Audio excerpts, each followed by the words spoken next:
कचरा कचरा।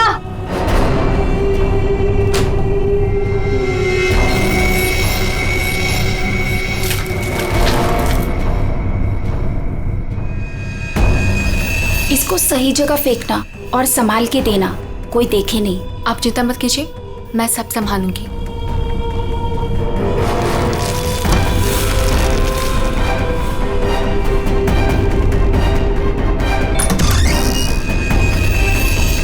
जल्दी दो। कौन है बेटा? कोई नहीं माँ, कचरा वाली थी।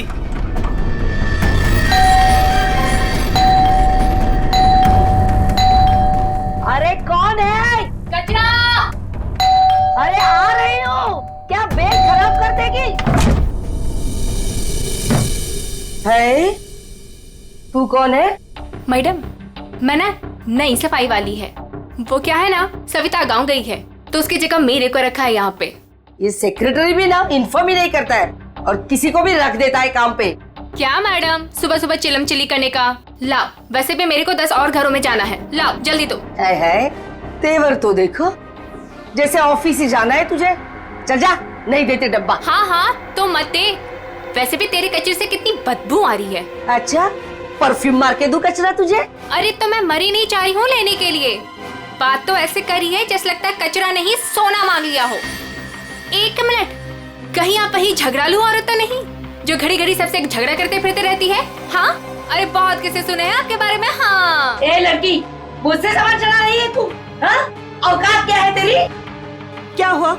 सुबह सुबह ये चिल्लम चिल्ली क्या चल रही है? देखो ना मैडम, मैं ना नई सफाई वाली कचरा लेने के लिए आई थी। वो सविता ना गांव गई है, उसकी जगह मेरे को रखा है यहाँ पर। मैडम से कचरा क्या मांग लिया? ऐसा लग रहा है कि इसका कचरा बेच करके कोई सोने का महल बना लेगी मैं।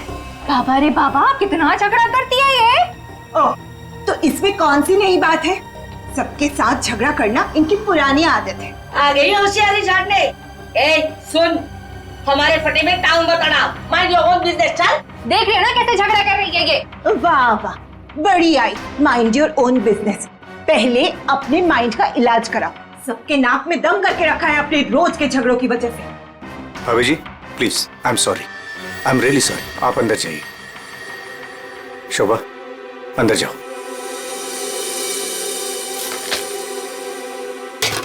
जाओ। खाली लड़ते रहती है, पता नहीं कैसे औरत है ये। आपको बीच में आने के लिए किसने बोला? हाँ, अगर आप बीच में नहीं आते थे ना तो उस रचना की बच्ची को देख लेती थी मैं।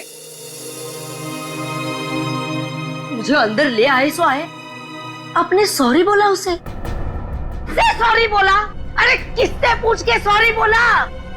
हमेशा से गलत काम करते हो, हमेशा से गलत काम करते रहते हो। हाँ हाँ हाँ, सब हमारी गलती है, हमारी गलती है सब। लोग हमसे बात नहीं करते, लोग हमें देख करके दूर भाग जाते हैं, कोई हमें अपने घर में नहीं बुलाते, सब हमारी गलती है। शोभा प्लीज देखो, शोभा इस तरह से बात बात पे लोगों के साथ झगड़ा करना बंद कर दो। देखो शोभा, तुम जानती हो इस वजह से लोग हमारे घर को कितने बदनाम कर चुके हैं। यहाँ तक कि सोसाइटी वाले पुलिस की धमकी दे चुके हैं। अरे वो क्या पुलिस कंप्लेंट करेंगे, मैं खुद पुलिस स्टेशन जाऊंगी और एक एक को ठीक से देख लूंगी। और आप उनकी साइड ले रहे हो? उनकी? आपको अपनी बीवी की कोई फिक्र नहीं है क्या? हाँ, मैं तो हूँ ही ऐसी, झगड़ालू हूँ। मैंने सबकी नींद हराम करके रखी है। और ये बिल्डिंग वाले, ये तो संत महात्मा है ना। बहू, वो लोग भी गलत हो सकते हैं, लेकिन लोगों से बात करने का एक अलग ही तरीका होता है। आइए आइए, पधारिए। अरे मैं तो वही सोच रही थी कि अब तक आप कैसे नहीं पधारी अपने लाडले की तरफदारी करने के लिए। देखिए माँ जी, एक तो वैसे भी इन्होंने आपको मेरे मत्थे मड़ा है, वो भी मुझसे पूछे बिना। मेहमान बनकर आई हो तो मेहमान बनकर रहो घर में। शोभा, माँ से इस तरह से बात नहीं किया करते। तो आप कहो ना अपनी माँ से कि मुझसे बात ही ना करे। अरे पूरा दिन इनकी सेवा करती रहती हूँ, फिर भी ये सब सुनना पड़ता है। बस मॉम बस, सुबह सुबह दिमाग खराब करके रख दिया है। और अब दादी और डैड से कैसे बात कर रहे हो? क्या ये घर दादी का नहीं है? चुप कर, बदतमीज लड़की। बड़ों के बीच में बात करने से अच्छा है कि तुम अपनी पढ़ाई करो। पर तुम कहाँ पढ़ाई करती हो? पूरा दिन इस मोबाइल और लैपटॉप में घुसी रहती हो। ये किसकी फोटो है? कौन है ये लड़का? तेरा बॉयफ्रेंड तो नहीं है? मॉम, जैसे अभी आपने बताया ना कि मैं आपके मामले में इंटरफेयर ना करूं, वैसे आप मेरे मामले भी में इंटरफेयर ना करें तो अच्छा होगा। बदतमीज लड़की, मुझसे जबान लड़ा रही है तू? बड़ों से बात करने का तमीज नहीं है तुझे? अगर मुझसे जबान लड़ाई ना तो याद रखना। हाँ, क्या कर लोगे आप? हाँ, क्या कर लोगे? जैसे भैया को इस घर से निकाल दिया, वैसे मुझे भी निकाल दोगे? हाँ काव्या! माँ, शोभा! बस बहुत हो गया। ऐसे किसी जवान लड़की से बर्ताव नहीं किया जाता। माँ, तुम्हें मंदिर जाने में देर हो रहा है ना? तो चलो मैं तुम्हें मंदिर छोड़ देता हूँ। काव्या, तुम्हें कॉलेज जाना है ना? चलो मैं तुम्हें ड्रॉप करता हूँ। चलो जल्दी चलो। तुझे तो मैं देख ही लूंगी। बहुत बदतमीज होने लगी है आजकल।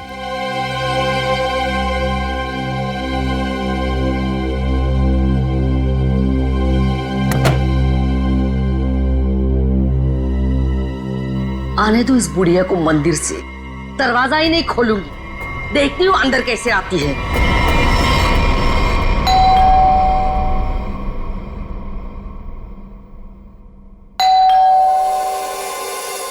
शोभा, दरवाजा क्यों नहीं खोल रही हो? शोभा, क्या हुआ माँ जी? आपने शोभा को कहीं जाते हुए देखा है क्या? क्या हुआ माँ जी? रचना, तूने शोभा को कहीं देखा है क्या? माँ जी, मेरे इतने भी बुरे दिन नहीं है कि मैं उनको देखूं। पता नहीं उसमें भी उनको कोई प्रॉब्लम हो जाए। पर हुआ क्या? शोभा दरवाजा नहीं खोल रही है। अब सर आप जाके सेक्रेटरी को बुला के लाइए ना प्लीज। अभी बुलाता हूँ। शायद वो बाथरूम में नहा रही हो। इतनी देर से नहा रही है?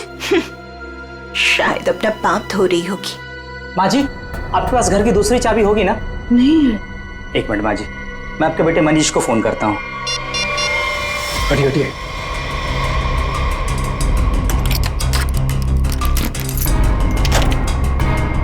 माँ, दरवाजा अंदर से बंद है। अंदर से कैसे बंद है? सर, घाव काफी गहरा है। लगता है किसी भारी चीज से वार किया गया है। कोई एक्सीडेंट? इनका पैर फिसला और किसी चीज से टकरा के गिर गई। हाँ, एक्सीडेंट हो सकता है। एक काम करो, घर में जितना सारा फर्नीचर है चेक करो, उसके कॉर्नर चेक करो फर्नीचर के, और फिर देखो कहीं पर नुकीली चीज है क्या। शायद उससे टकराई हो। सर।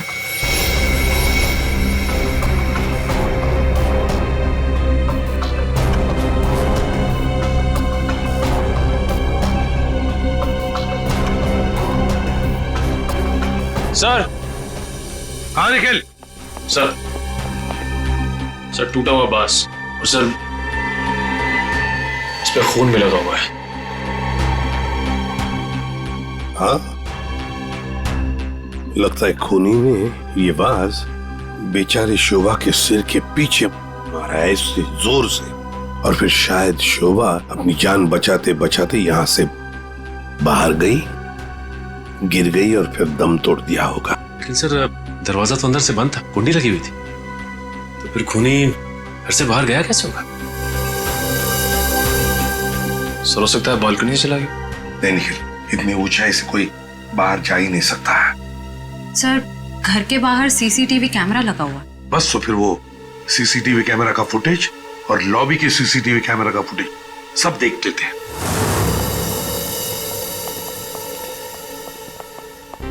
मनीष जी, आज सुबह आप, आपकी माँ और बेटी काव्या जब घर से बाहर गई तब शोभा जिंदा थी, है ना? जी सर। मतलब शोभा जी का कत्ल हुआ सुबह 10:30 बजे के बाद में ही। पर काव्या, तुम 11 बजे कॉलेज से वापस क्यों आ गई थी? देखो, चुप रहने का कोई फायदा नहीं है। हमने लॉबी के सीसीटीवी फुटेज में देख लिया है। तुम ठीक 11 बजे बिल्डिंग में अंदर आई थी। काव्या, तुम कॉलेज नहीं गई? वो मेरा फ्रेंड अश्मित हमारी विंग में रहता है। मैं उसी से मिलने वापस आई थी। अपने बॉयफ्रेंड से मिलने गई उसी वक्त जिस वक्त अपनी माँ का कत्ल हुआ।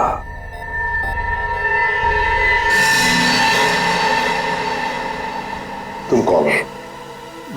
मैं रितेश। रितेश, आपका बेटा? जी सर। पर तुम तो घर छोड़कर चले गए थे।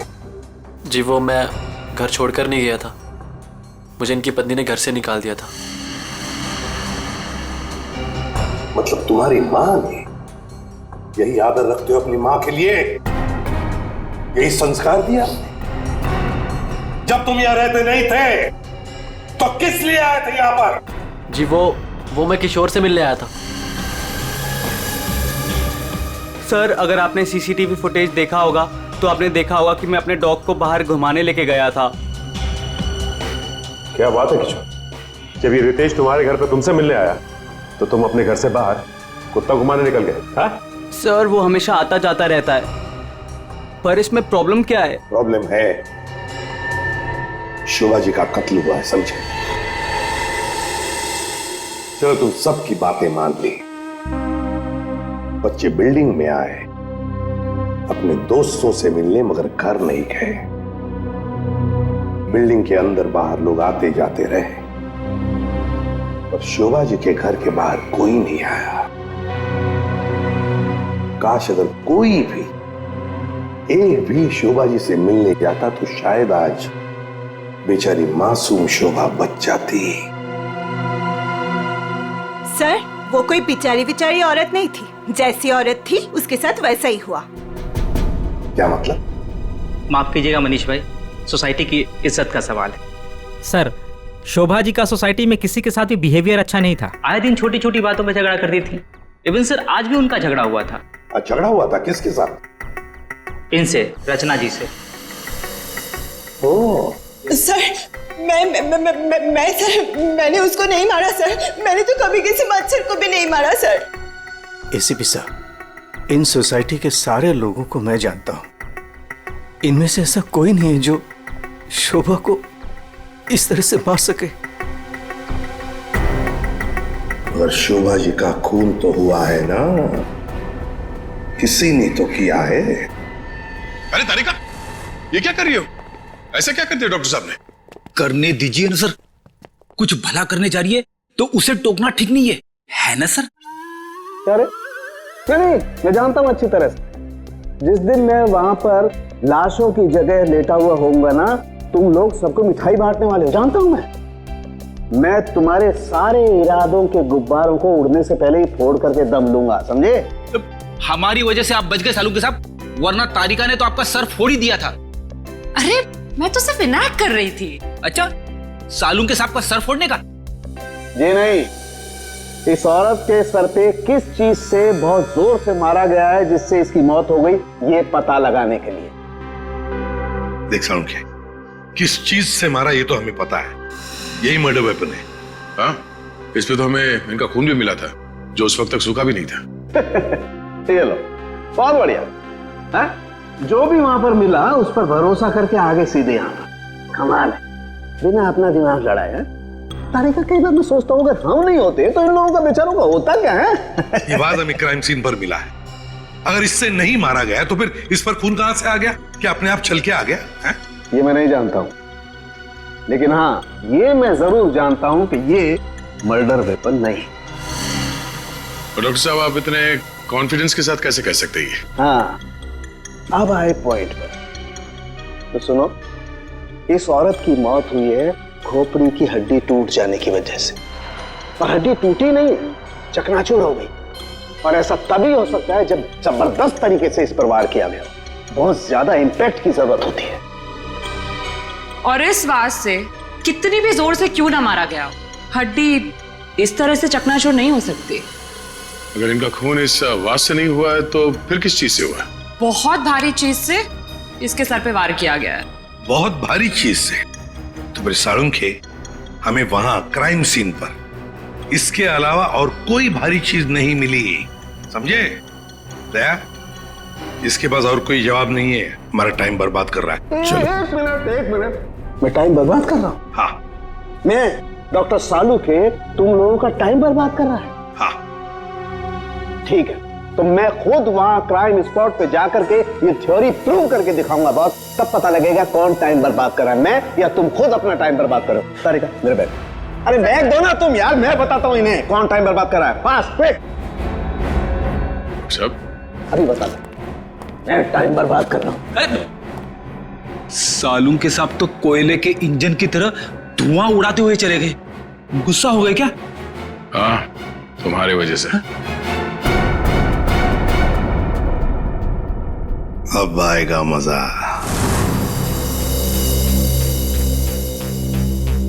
सब कुछ ढूंढ लिया, आप क्या ढूंढेंगे? अपना सर ढूंढो। कहा था ना यार तुमसे, कोई भारी चीज से मारा गया तो भारी चीज ढूंढो ना प्लीज। साहब क्या लगता है, इससे मारा होगा? सर क्या इससे मारा होगा? नहीं, इससे नहीं हो सकता। सर ये देखिए सर, काफी भारी है सर, इससे मारा होगा। सर पे मार के देखो, अगर सर खुल जाएगा तो मान लो। आपके सर पे कैसे मार? शट अप यार सालों की क्यों टाइम बर्बाद कर रहा है हमारा तू? बॉस प्लीज मुझे ढूंढने दो। मैं एक काम करो, आप लोग बैठो, मैं जरा ढूंढता हूँ प्लीज।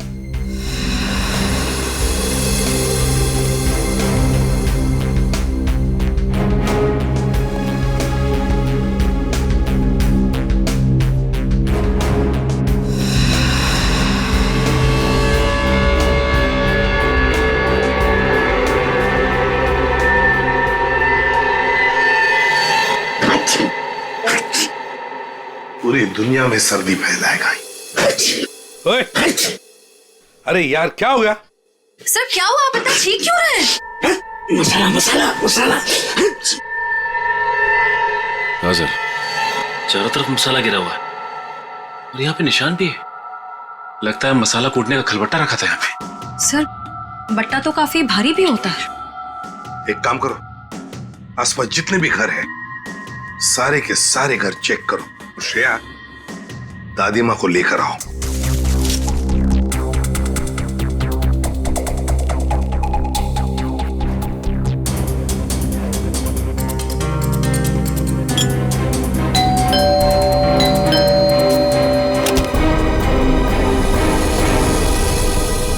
आप लोग? हमें आपके घर की तलाशी लेनी है। लेकिन खून तो वहां हुआ है, आपको यहाँ क्या मिलेगा? देखिए, आपकी बिल्डिंग में खून हुआ है। क्या आप चाहती हैं कि एक और खून हो जाए? प्लीज हमें अपना काम करने दीजिए। ओके, आइए।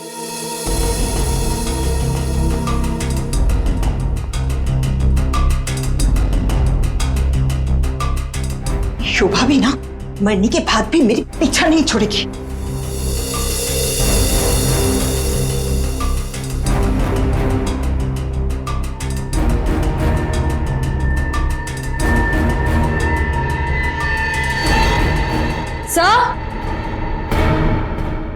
आश्रया, सर ये देखिए। सर ये तो हमारी है। नहीं नहीं, ये तो हमारा है। आंटी जी को कोई गलतफहमी हो रहा है। सर इसके नीचे शोभा का नाम लिखा हुआ है। शोभा, तो क्या आपने इन्हें ये दिया था? नहीं सर, आज सुबह तक तो ये हमारे पास ही था। तो फिर यहाँ कैसे? सालुंखे, जरा चेक कर लिया।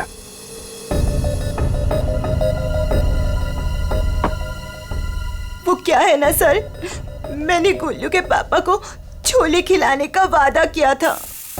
शोभा जी तो मर ही गई थी, वो इससे क्या करती, इसलिए मैं ये लेके चली आई। मैंने कोई खून नहीं किया सर, मैं सच बोल रही हूँ सर, मैंने कोई खून नहीं किया। बॉस, इन पर तो कहीं भी खून के ट्रेसेस नहीं। खून का निशान नहीं, मतलब ये मर्डर वेपन नहीं है। मुझे लगता है शोभा ही हमें बताएगी कि उसका खून कैसे हुआ है और किसने किया।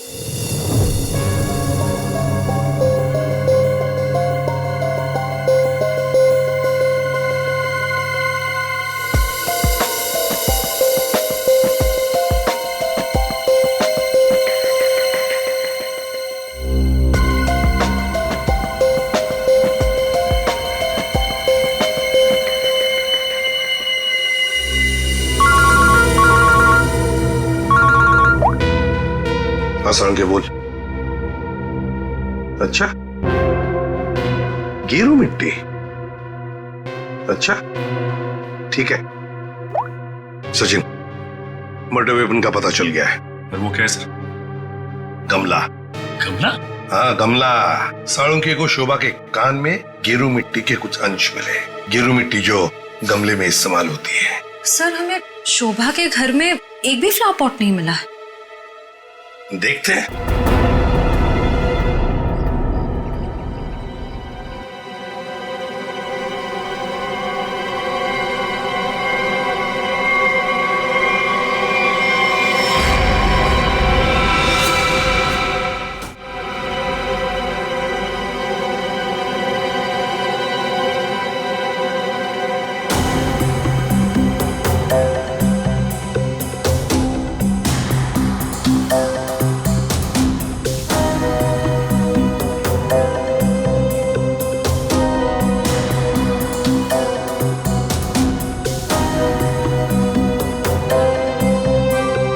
गमला यहीं पर गिरा है।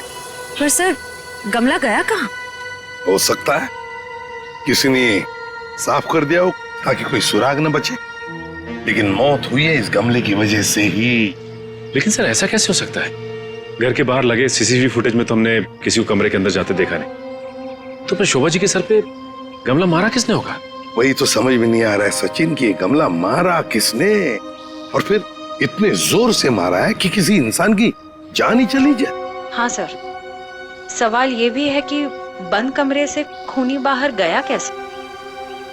जमीन चीर के या आसमान फाड़ के? जमीन चीर के तो नहीं निखिल, जमीन चीर के नहीं, आया होगा तो आसमान फाड़ के ही। 1 2 3 4 5 6 7वीं मंजिल पर शोभा जी रहती है, वो रही उसकी बालकनी, और बिल्कुल उसी के ऊपर है 8वीं मंजिल की बालकनी। चलो चलकर देखते हैं।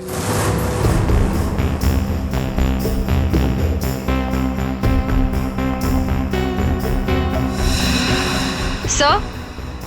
आश्रया, सर ये देखिए, स्टैंड जैसा कुछ है। स्टैंड जैसा तो है।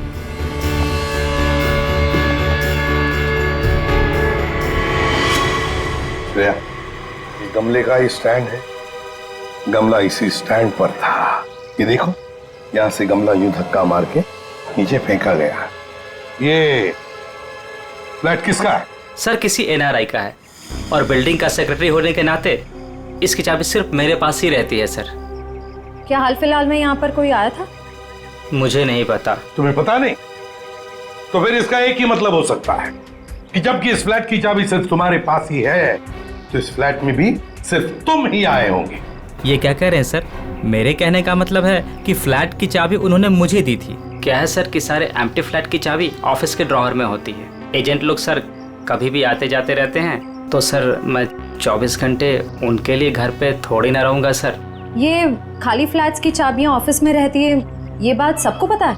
हाँ, हमारे सारे रेजिडेंट्स और सारे कमिटी मेंबर्स को ये बात पता है। हमारे अलावा कोई भी कभी भी ऑफिस जाकर चाबी ले सकता है। वाह, देखा कितने अच्छे सेक्रेटरी है ये सोसाइटी के, जबकि सारी जिम्मेदारी तुम्हारे ऊपर है।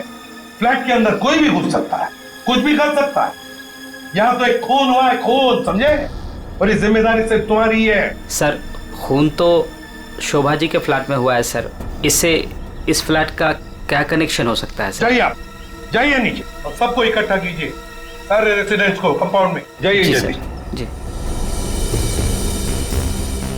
सचिन, ये देखो, हम हैं 8वीं मंजिल की बालकनी पर और शोभा जी रहती थी 7वीं मंजिल पे। जब शोभा जी वहां अपनी बालकनी से बाहर झुकी होगी किसी काम की वजह से, तब 8वीं मंजिल के मतलब यहां से वो गमला शोभा जी के सिर पर मारा गया, ठाम करके ऐसे।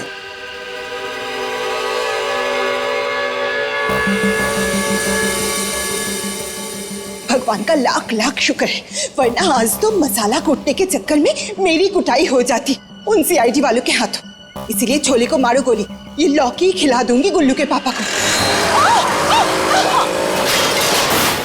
ओह गॉड!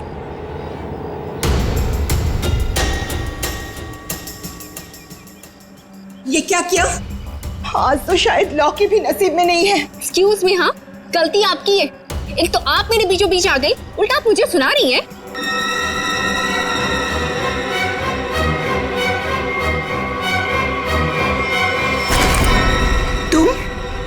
तुमको तो मैंने कहीं देखा है। देखिए, आपका जो कुछ भी नुकसान हुआ है उसके लिए आई एम सॉरी।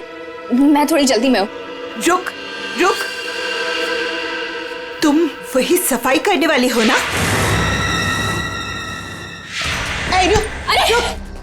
छोड़ मेरे हाथ। तेरी वजह से वो शोभा मेरे ऊपर राशन पानी लेके चढ़ गई थी। कौन शोभा? कैसा राशन पानी? मैं कुछ भी नहीं जानती। Excuse me. अरे स्क्वीज तो तेरी आज मैं करूंगी। तेरे जाने के बाद ही शोभा का कत्ल हुआ था। क्या? चल मेरे साथ सीआईडी के पास चल। चल। हमें उस चीज का पता चल गया है जिससे शोभा जी का खून हुआ है। एसीपी साहब, क्या आप मुझे बता सकते हैं वो कौन सी चीज है जिससे मेरी पत्नी का खून हुआ? Flower pot. Flower pot? जी हाँ, फ्लावर पॉट। बिल्डिंग के 8वें मंजिल पर जो फ्लैट बंद पड़ा है उसके बालकनी के ऊपर रखा गया था ये फ्लावर पॉट, और ऊपर से शोभा जी के सिर पर मारा गया। फ्लावर पॉट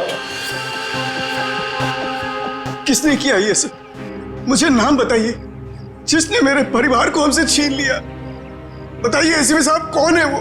ये तो कहना पड़ेगा कि बड़ा चालाक खूनी है ये, बहुत अच्छी तरह से प्लानिंग की थी, लेकिन भूल गया कि कोई भी कातिल कितना भी चाहे चालाक क्यों ना हो, कोई ना कोई गलती तो कर ही जाता है। जानना चाहते हो कौन है वो खूनी? आप में से ही कोई है, आप में से। ये सफाई करने वाली है। आज सुबह जब शोभा का खून हुआ था उससे पहले मैंने इसको बात करते हुए देखा था। अभी भेस बदल कर भाग रही थी। देखिए, मुझे नहीं पता कि ये औरत कब से क्या बकवास किए जा रही है। मैं तो यहाँ पर पहली बार आई हूँ। मेरा हाथ छोड़ो ना। मैं सच बोल रही हूँ, मैंने इससे झगड़ा करते हुए देखा था। मुझे तो लगता है यही खूनी है सर। क्या बकवास किए जा रही हो तुम? हम पता लगा लेंगे। जरा देखिए इस लड़की को और बताइए, क्या आप में से किसी ने इसको देखा है आज सुबह?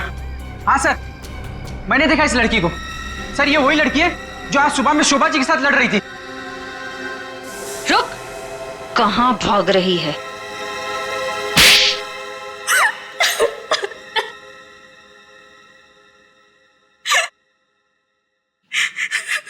ये सब रोना धोना बंद करो और बताओ कौन कौन है इसके पीछे। तुम्हारे अकेली का काम नहीं है ये, बताओ जल्दी। कौन कौन मिला हुआ है तुम्हारे साथ इस काम में? है? क्यों खून किया शोभा का? खून? नहीं नहीं सर, मैंने कोई खून नहीं किया। मुझे कुछ नहीं पता, मैं सच कह रही हूँ। जमाना बड़ा बदल गया है सर। इतनी महंगी घड़ी और ब्रांडेड चप्पलें पहन के घूम रही है। यहां तो सीआईडी में ईमानदारी से काम करने के बाद पिछले 5 साल में ये वाले जूते पहन पाया हूं मैं। हाँ, सच कह रहे हो फ्रेडी। लेकिन ये है ना, मुखौटा पहनी है सफाई कामगार का, है तो कोई और ही। पूर्वी, ऐसा नहीं बताइए। हाँ, बोल नहीं। प्लीज मैम, मुझे मत मारिए। मैं बताती हूँ, मैं सब सच बताती हूँ। दरअसल मेरे पास एक फोन कॉल आया था। कौन लोग थे मुझे नहीं पता, लेकिन वो लोग शोभा से बदला लेना चाहते थे।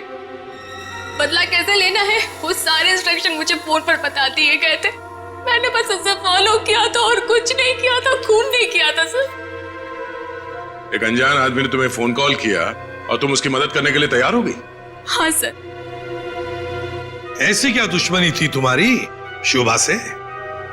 सर, शोभा अच्छी औरत नहीं थी।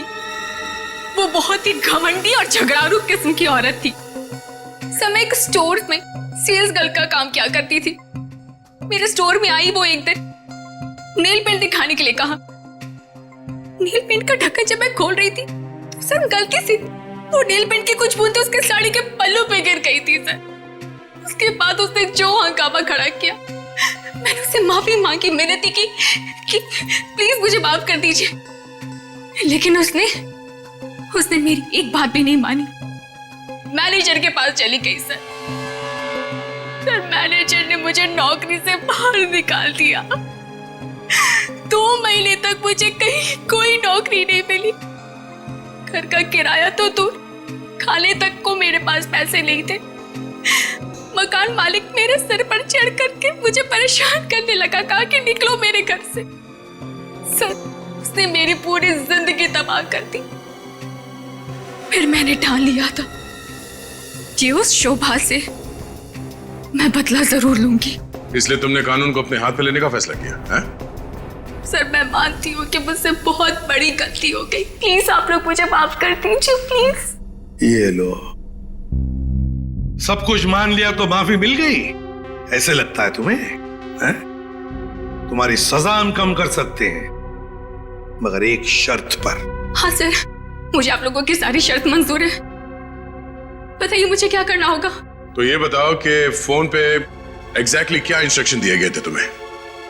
मुझे बस वो फ्लावर पॉट गिरने के बाद उसे साफ करने के लिए कहा गया था। वो फ्लावर पॉट जैसे बालकनी से शोभा के सर से टकराकर नीचे गिरा तो मेरे पास उसे झट से साफ करके वहां से मैं निकल गई। बस यही किया था मैंने। वो फ्लावर पॉट किसने फेंका था? Flower pot? नहीं, किसी ने फेंका नहीं था। किसी ने नहीं फेंका? ये कैसे हो सकता है? कोई तो ऊपर था फेंकने वाला। नहीं सर, मैं सच कह रही हूँ, वहां पर कोई नहीं था। वो फ्लावर पॉट अपने आप गिरा था। कौन था ऊपर? यकीन कीजिए, मैं क्यों झूठ बोलूंगी आप लोगों से।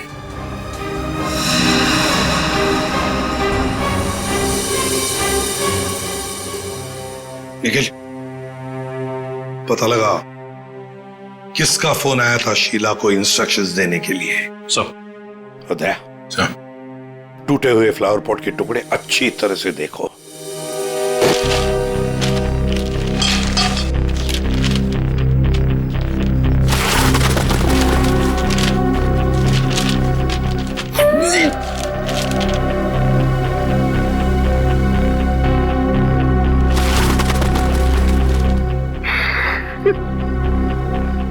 सीआईडी पे इतने साल काम करके यही इज्जत मिली। क्या हुआ पंकज सर?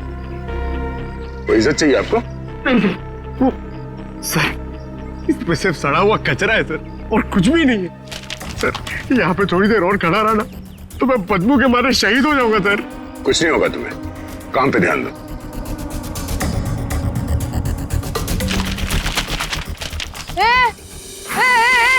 ये क्या कर रहे हो? ये मेरा इलाका है, यहाँ मैं किसी और को कब्जा जमाने नहीं दूंगी। अरे कौन कब्जा करना चाहता है? मेरा बच्चा है तो मैं खुद ऐसे सलट लूं। तो फिर मेरे इलाके में कचरा चुनकर ये मेरे पेट में लात क्यों मार रहे हो? अरे मेरी माँ, आपके पेट पे कोई लात नहीं मार रहा है, मैं खुद यहाँ पे अपनी नौकरी बचा रहा हूँ। देखो, तुम लोग जाओ यहाँ से, ये मेरा इलाका है, मैं किसी और को कचरा चुनने नहीं दूंगी। जाओ जाओ। हम लोग सीआईडी से हैं और इस कचरे में सुराग ढूंढ रहे हैं। हाँ? सीआईडी? रुक रुक, देखो जरा, चलो। सर, हाँ, सर पे पैर रख के भाग गई सर। आपको थोड़ा सॉफ्ट रहना चाहिए, आपको देख के डर के भाग गई। सर वो टाइम नहीं ना, वो कचरा।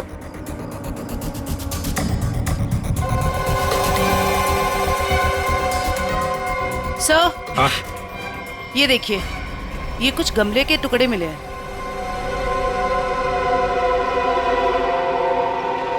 अच्छा, खून लगा हुआ है। हाँ दया, लगता है ये वही फ्लावर प्लॉट है जिससे खून हुआ है। अब ये खून शोभा का है या नहीं, ये तो फोरेंसिक लैब से ही पता चल जाएगा।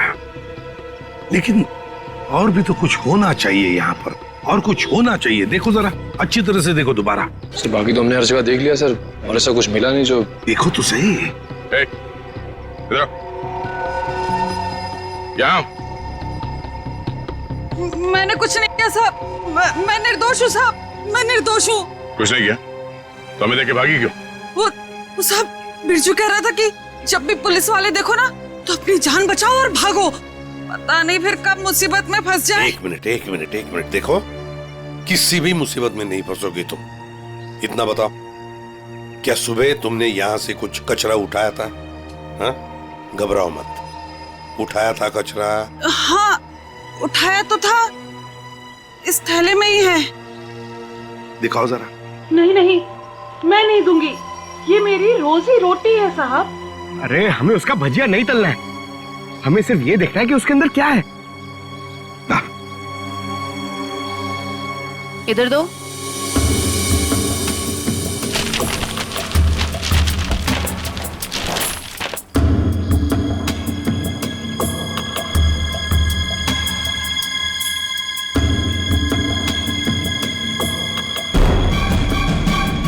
खिलौने का बॉक्स है सर, एड्रेस भी लिखा हुआ है। ओह, तो ये है खूनी।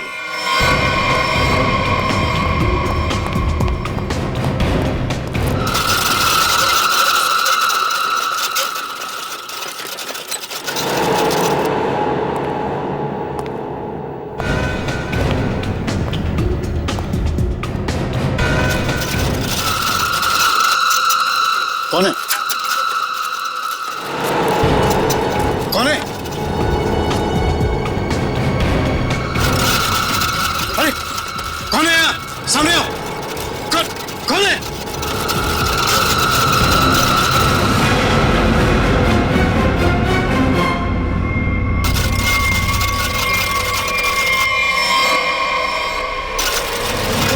मनीष बाबू,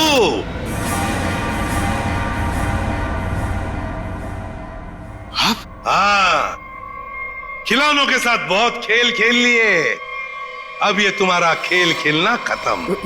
मैंने आगे रास्ता बंद है। मैंने कुछ नहीं किया। अब ये बता, शोभा को क्यों मारा तुमने? मैंने नहीं मारा, मैंने नहीं मारा।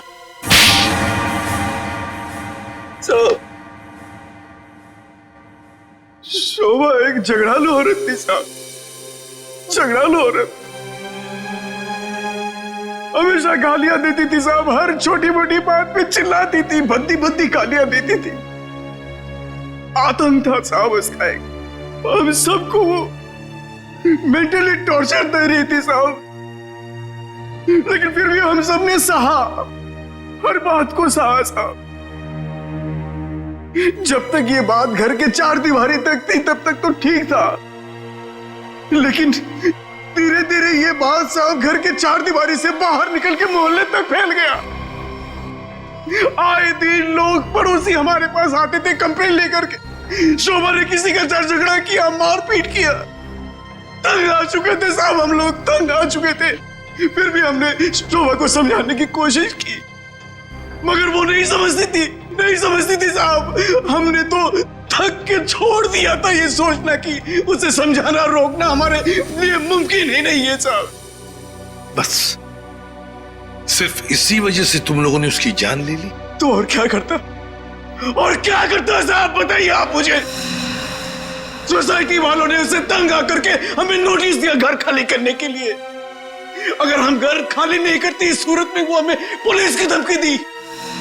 अगर ऐसा था तो डिवोर्स दे देते उसे मारने की क्या जरूरत थी? उसकी भी कोशिश की थी साहब, मैंने की थी मैंने, मगर उसने मुझे धमकी दी थी कि अगर मैंने उसे डिवोर्स दिया तो वो मुझे कोर्ट में घसीट के ले जाएगी। मेरे ऊपर डोमेस्टिक वायलेंस का इल्जाम लगाकर वो मेरे ऊपर केस करने वाली थी साहब। मैं मजबूर था, कुछ नहीं कर पाया साहब।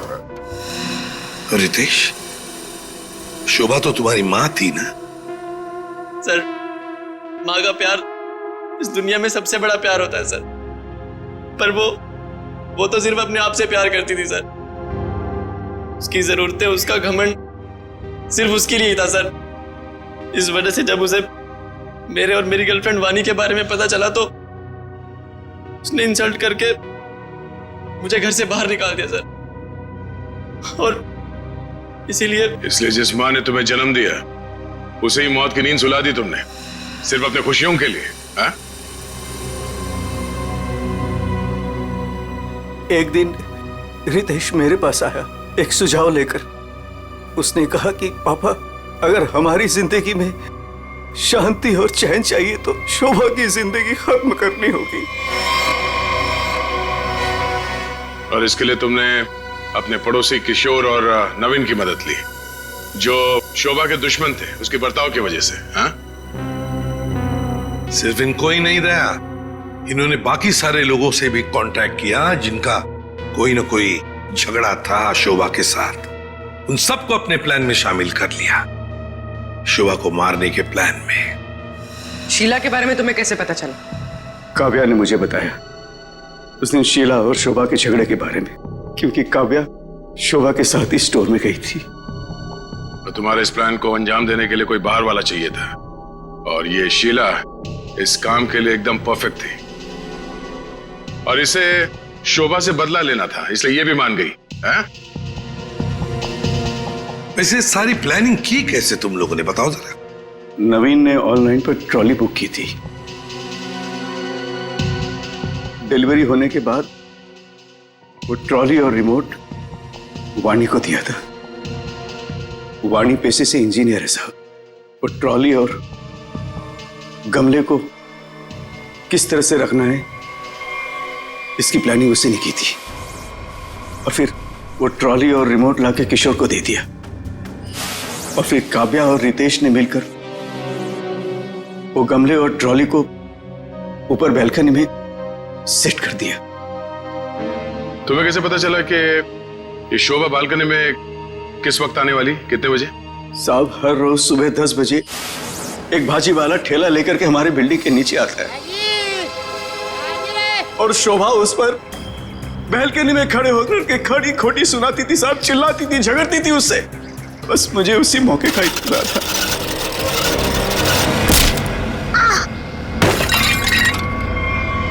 और फिर मैंने मां को फोन किया।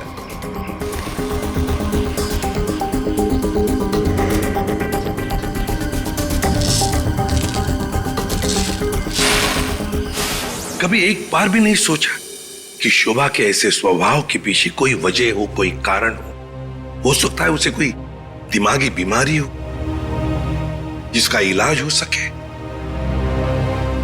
नहीं सोचा, तुम सब ने सिर्फ अपने ही बारे में सोचा, तंग आ गए उसके स्वभाव से, इलाज नहीं किया उसका, बस जान ले ली उसकी। कानून तुम सबको कड़ी से कड़ी सजा देगा।